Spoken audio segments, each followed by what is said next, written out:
Hello UPSC aspirants, welcome back to the channel. आज हम एक बहुत ही दुखद और ज़रूरी टॉपिक पर बात करेंगे जो कल यानी 12 जून 2025 को अहमदाबाद में हुआ। एयर इंडिया का एक बड़ा प्लान क्रैश हो गया।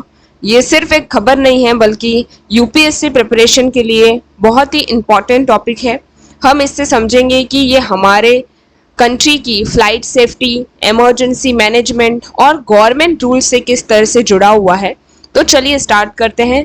तो आखिर कल हुआ क्या था? कल शाम को एयर इंडिया की फ्लाइट AI-171 जो एक बोइंग 787 ड्रीमलाइनर प्लेन था, अहमदाबाद एयरपोर्ट से लंदन जाने के लिए उड़ान भर रहा था। जैसे ही उसने टेक ऑफ किया, कुछ ही मिनट्स में वह अहमदाबाद के BJ मेडिकल कॉलेज के हॉस्टल एरिया के पास क्रैश हो गया। इस प्लेन में टोटल 230 पैसेंजर और 12 क्रू मेंबर्स थे, यानी टोटल 242 लोग थे। बहुत ही अफसोस की बात है कि प्लेन में सिर्फ एक ही व्यक्ति जिंदा बच पाया और साथ ही में जमीन पर भी कई लोग, जिसमें मेडिकल स्टूडेंट भी शामिल हैं, वो भी इनकी चपेट में आ गए। पायलट ने टेक ऑफ के तुरंत बाद इमरजेंसी कॉल किया था और फिर उनका एयर ट्रैफिक कंट्रोल यानी ATC से कांटेक्ट टूट गया। मौसम उस वक्त ठीक ठाक था। ये एक बहुत ही बड़ा हादसा था। ये हादसा हुआ तो सबसे पहले NDRF यानी national disaster response force, fire brigade, police और मेडिकल टीम्स तुरंत वहां पर पहुंची। सबने मिलकर लोगों को बचाने और हेल्प करने की कोशिश की। हमारे प्रधानमंत्री जी भी वहां गए थे। अब यूपीएससी के लिए इंपॉर्टेंट पॉइंट, इसकी जांच कौन करेगा, वो सबसे इंपॉर्टेंट पॉइंट आता है, राइट। तो सबसे पहले AAIB यानी एयरक्राफ्ट एक्सीडेंट इन्वेस्टिगेशन ब्यूरो, ये एक गवर्नमेंट एजेंसी है जो प्लेन एक्सीडेंट की जांच करती है।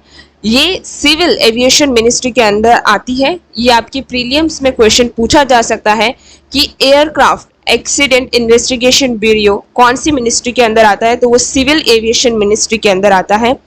अब ये जो मिनिस्ट्री है या फिर ये जो ब्यूरो है, वो क्या इन्वेस्टिगेशन करता है, क्या देखेंगे वो?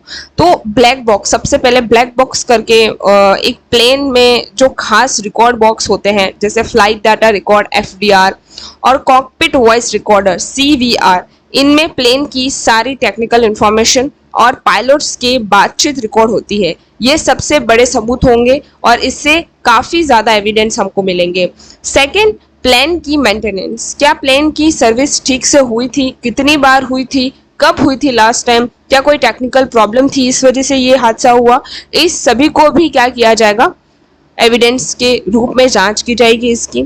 थर्ड, पायलट की ट्रेनिंग और उनका एक्सपीरियंस कैसा था, उनकी हिस्ट्री, ये सब फ्लाइट हिस्ट्री, ह्यूमन फैक्टर भी काफ़ी होते हैं कई बार, तो ये भी यहाँ पर जांच की जाएगी। इसके बाद ATC कम्युनिकेशन यानी जो एयर ट्रैफिक कंट्रोल के साथ जो कम्युनिकेशन हुई थी पायलट की, उसे भी सुना जाएगा और उसके हिसाब से जो इन्वेस्टिगेशन होगी वो होगी।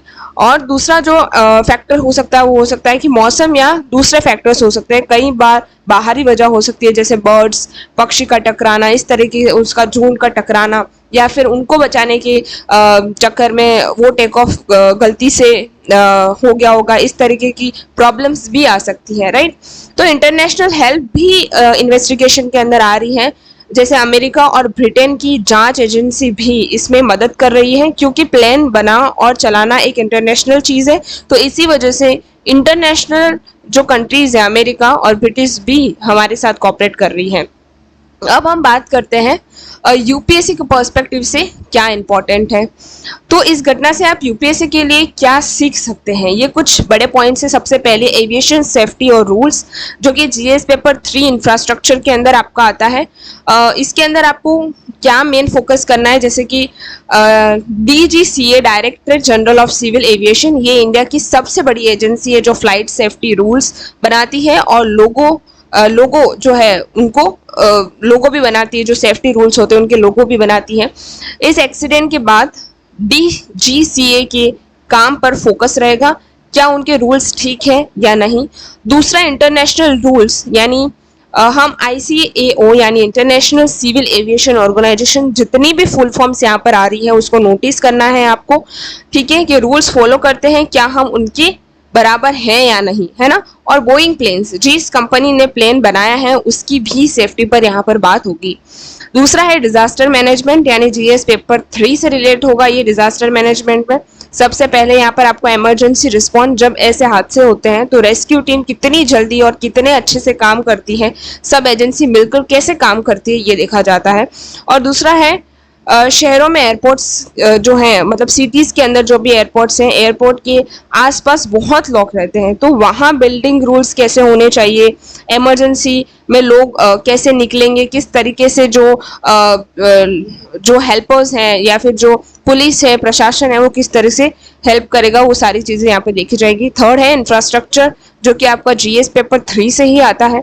इंडिया में प्लेन का यूज बहुत बढ़ रहा है, और तो हमारी सेफ्टी अरेंजमेंट और रूल्स भी उतने स्ट्रॉन्ग होने चाहिए। क्या हमारी तैयारी पूरी है या नहीं है, तो उस पर भी इन्वेस्टिगेशन होगा। और ह्यूमन फैक्टर्स, जो कि जीएस पेपर 4 एथिक्स से जुड़ा हुआ है। एक्सीडेंट सिर्फ एक वजह से नहीं होता है, इसमें इंसानी गलती यानी पायलट का मेंटेनेंस या टेक्निकल प्रॉब्लम्स, सबका रोल हो सकता है। इन सबको समझना बहुत ही ज़रूरी है। आगे क्या होगा और हमें क्या ध्यान रखना है, तो सबसे पहले जो भी रिपोर्ट्स आएंगी इन्वेस्टिगेशन की, एएआईबी की फाइनल रिपोर्ट्स का इंतज़ार करें। वो बताएंगे कि क्रैश क्यों हुआ और क्या सुधार करना चाहिए। जितने भी एयरलाइंस हैं उनको कुछ नए रूल्स भी बनाए जाएंगे, जो कि फ्लाइट सेफ्टी के लिए और लोगों की सेफ्टी के लिए बनाए जाएंगे।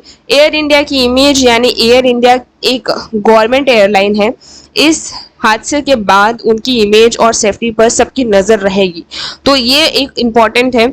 और कंपनसेशन, यानी जो लोग ने अपनी जान गंवाई है, घायल हुए हैं, उन्हें सरकारी और एयरलाइन किस तरीके से मदद करेगी, वो सभी चीज़ हमें ध्यान में रखनी है। जो भी न्यूज़ में कंटिन्यूसली आएगा, आपको अपडेट हमारे चैनल पे मिलती रहेगी, तो आप हमारे चैनल से जुड़े रहिएगा। तो एयरलाइन का अहमदाबाद क्रैश एक बहुत ही दुखद घटना है, लेकिन यूपीएससी के लिए इसे गवर्नेंस, डिजास्टर मैनेजमेंट, इंफ्रास्ट्रक्चर और सेफ्टी रूल्स के हिसाब से पढ़ना ज़रूरी है। अपडेट पर नज़र रखना है, अपडेट रहने के लिए हमारे चैनल को आपको ज़रूर फॉलो करना पड़ेगा। अगर आपको कोई सवाल है तो कमेंट में ज़रूर पूछेगा। इस वीडियो को लाइक करें और चैनल को सब्सक्राइब करें। ऐसे ही यूज़फुल कंटेंट के लिए धन्यवाद और पढ़ते रहिए।